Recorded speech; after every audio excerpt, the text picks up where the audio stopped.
Hi, I'm Jeanette Rallison. I'm also sometimes CJ Hill. I was asked to do an interview and the interviewer said I could type it out or do it as a video, and I thought I'll try it as a video because it'll probably be faster, plus I don't have to worry about spelling, so it's kind of a win-win situation. My genres, I write romantic comedy as Jeanette Rallison. I also write kind of more action adventure books as CJ Hill. Awards and achievements, I've sold over 1 million books. I've been on many state reading lists. I've been nominated for some awards, and I'm working on my 23rd book right now, all while raising 5 children, so I think that's my greatest achievement.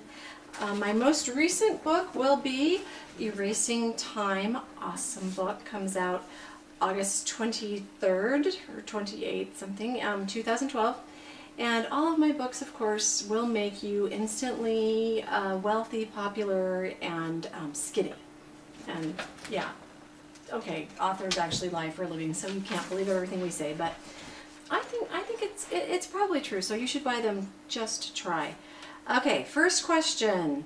If you could choose only 2 or 3 things you learned from the writing process that you believe helped you find your voice and break into your market, what would those be?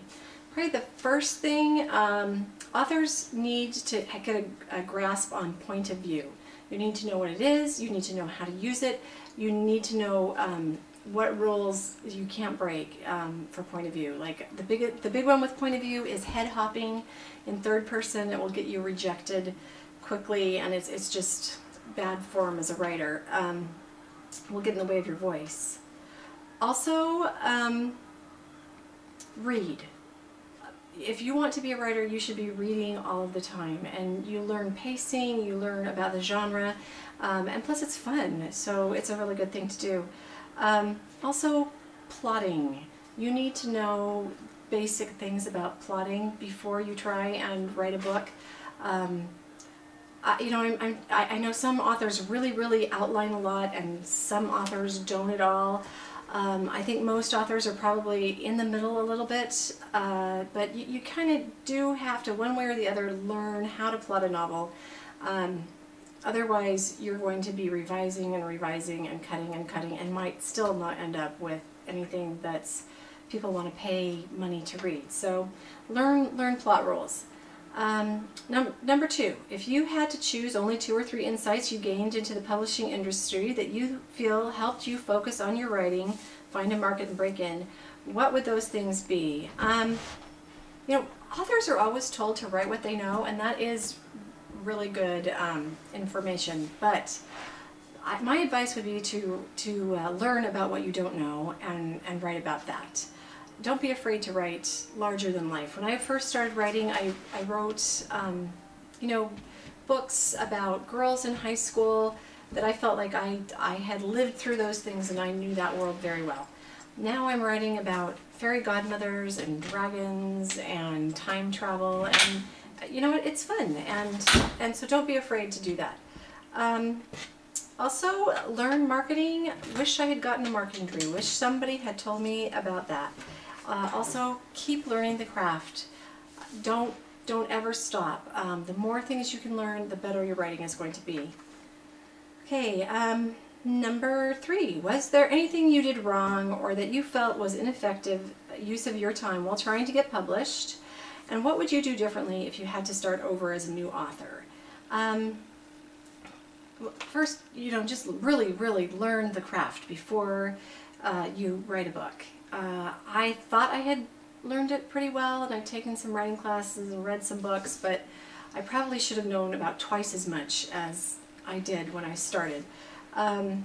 Also, you know, tell people when you have your books coming out. I think the first time I had a book signing, I didn't really even tell anybody. I was kind of embarrassed. I didn't want to seem pushy, or you know. And now, whenever I have a book launch, if you know me, you're going to get some sort of information about it. My hairdresser knows when I have a book launch because I let everybody know.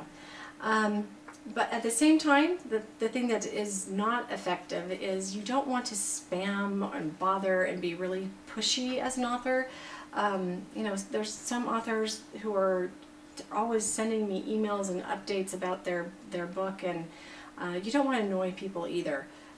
So yeah, find a happy balance in there. Number 4, did you experience a significant failure or frustration in the publication process, even once you'd found an agent, publisher, and or started to make headway? Yes, definitely. This whole business is pretty much fraught with frustration, rejection, setbacks, and that is how it is for, I would imagine, 99% of authors, if not 100%. You know, the amazing thing about the world is that there's all sorts of unenlightened agents and editors that are not going to like your stuff. And really, okay, that shouldn't surprise any of us, because Harry Potter was turned down, Twilight was turned down. Every big, amazing, successful book has been turned down by agents and editors. You know, and so you just keep on writing what you like, and if you can write well, you're going to find an audience for your stuff, and there will be people who love your stuff and tell you that you're their favorite author, and so just keep that in mind.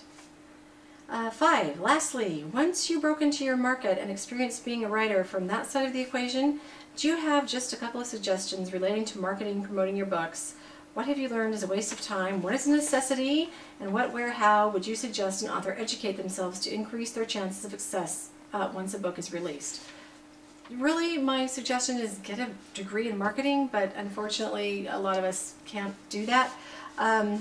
So you know, my suggestion is get in groups with other authors, so you can talk to them about what worked and what didn't, because you know, it's like conferences. Some conferences I've been to have been wonderful. They have been worth my time. I've sold a ton of books. I feel like I've made friends and connected with people. And then there's been some conferences that I've gone to where I've worked all day and sold like maybe 1 or 2 books, and felt like, okay, that really wasn't worth my time maybe. The hard thing about being an author, though, is that you don't really know why somebody buys your book, or why they don't, or whether they're going to buy your book next week or next month, you know, because they saw something. So it's really hard to pin down those sorts of things. And it's probably also different in different genres. For young adult authors, I think school visits are definitely worth your time. And when you're going to schools, you're going to want to have bookmarks, you're going to want to have posters.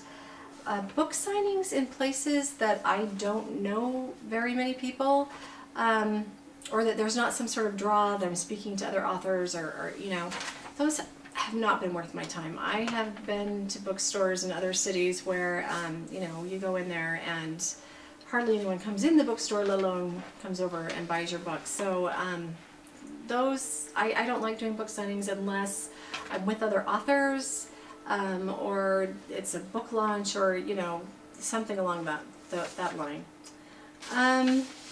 Oh, so number 6, do you have any final advice not covered in the above questions? Probably get a support group.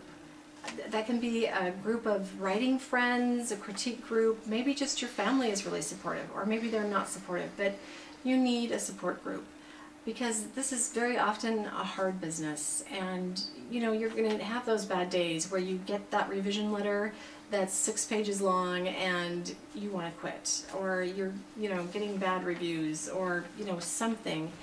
And you need to have those people around you that are going to help you and understand what you're going through. So number 7, do you have any suggested reads, resources that you feel were instrumental in publishing or relating to the above questions? There's too many to name. I have, that I own, probably about 40 writing books. I haven't even read all of them, but I just, you know, I buy them because I'm going to read them. I think you can't read too many books on writing, and really anybody who wants to be a writer, you should not only be reading a lot of books, you know, hundreds of books a year. Audiobooks are great for that, by the way, but you should also be reading books on writing, because the things you learn there, you know, are going to save you so much time, and they're going to make the craft better. And it really is, it's all about that story and that craft. All of the marketing, all of, you know, everything else is just a vehicle to help your book, but your book has to be great to begin with. And last words, it's a wonderful profession in so many ways. You get to use your creativity. You get to, create things and create people, and you have this lasting work that's going to be around after you are. It's a really great process. It is worth it after, all of the frustration and the work. It's worth it.